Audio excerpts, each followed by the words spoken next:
Happy Friday, everybody. Welcome back into the card closet for another episode. Today's episode is a special video contest response for Wade Boggs fan. He is celebrating his 400 subscribers with a contest, and he is asking us to show some cards that are in our collection that really don't fit. And so I've got a lot of stuff like that I've just accumulated over the years and kind of wonder why I have it. Probably not worth the time to sell it. Nobody wants it. So it just kind of sits here, and I'll kind of show you some of that stuff.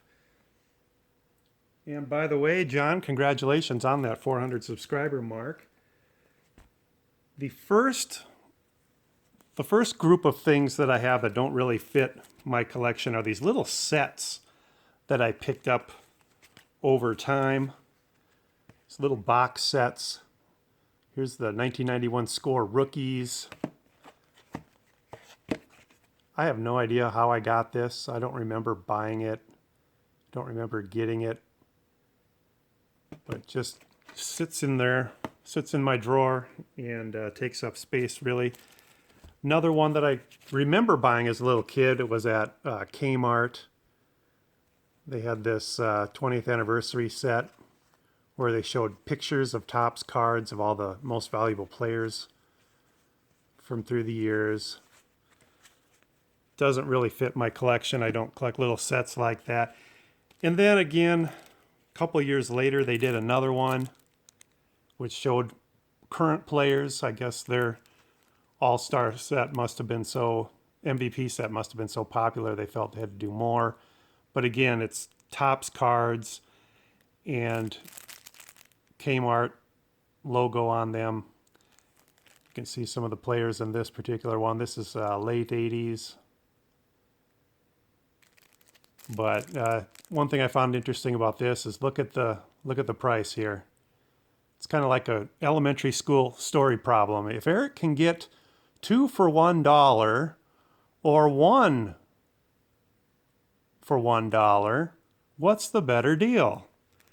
Well, that explains why I have two of them, I guess. I don't remember getting them, but I'm sure that it was 2 for $1 or 1 for $1. What are you going to do?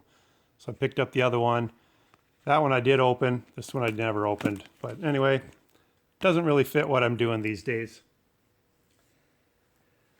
Here's some stickers I inherited a few years ago from a dear friend who passed away down in Nebraska, and I ended up getting all his cards. These are stickers from the late 60s and early 70s.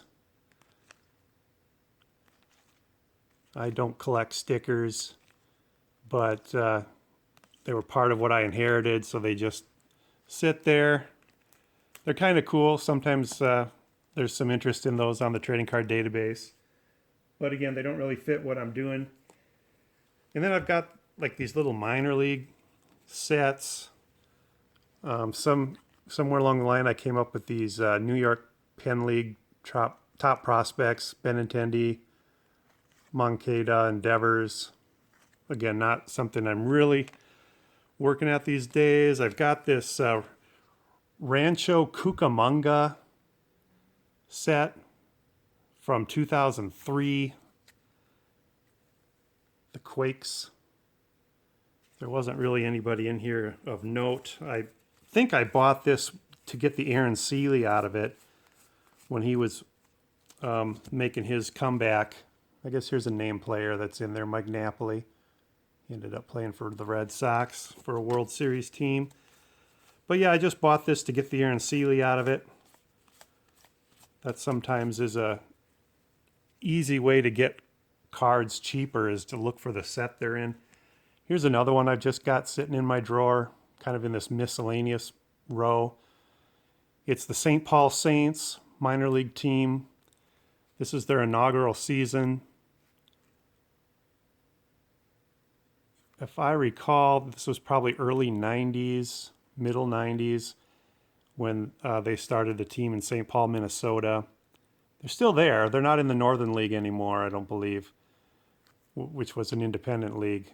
But if I recall, I believe there's a Pedro Guerrero in here. there was some former major leaguer that was on the way down that was playing for the Saints that year, and I want to say it was Pedro Guerrero. Might not be, but I'll have to look that up. Should have looked it up first. And finally, probably some cards that are going to surprise you that they made this list, and that's these Topps retired refractor autos that they put out from 2003 to 2005. I thought it'd be a great idea to get all the Red Sox. And little did I know, they're numbered to 25 each. And they're autos. People that must have picked these up and just locked them away. There's the 25 down there. Must have just locked them away because I started on these and I could only get 4. And then I just kind of gave up. I tend to like to collect things that I can make progress on or complete. And into this journey a little ways, I realized there's no way I'm going to get all those. You know, there's more on eBay right now, but I'm not paying $50 for a Grady Little, for example. This is probably the best one that fits my Yaz PC, I guess. I've showed it before, number to 25. But it doesn't fit the reason I purchased it originally. And then last, another one that might surprise you is this E-Tops of Carl Yastrzemski. Great refraction on those E-Tops. I was thinking I'd get into E-Tops back at the time.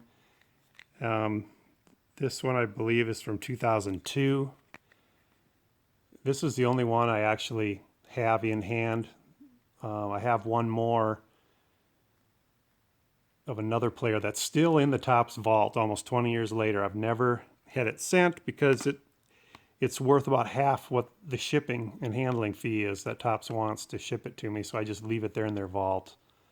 So again, I guess I could move it over to my Yaz collection, but again, it doesn't really fit my collection because it's not for the purpose that I intended, which was to get more E-Tops cards. So there you go, a bunch of cards that just really don't fit my collection, but I have them anyway. So John, Wade Boggs fan, congratulations again on number 400. That's a great, great honor to get there. And I am a big fan of your channel. Keep up the great content. And bring those trivia questions back. I always like those. So take care, everybody. Thanks for watching, and I hope you have a great weekend. Bye.